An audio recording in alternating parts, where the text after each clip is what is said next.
مگه رنگ مشکی ببینم بازی تمومه. آخ جون یه ذره چوب میخوام. چوب من کجاست؟ چوب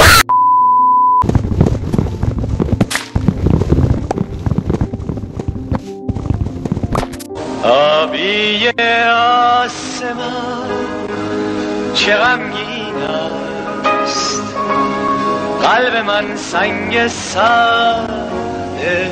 خدا بس دیگه.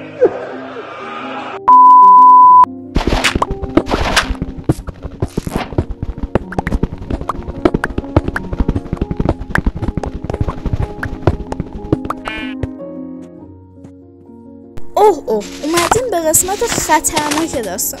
خودتونم میدونید چی رو میگم.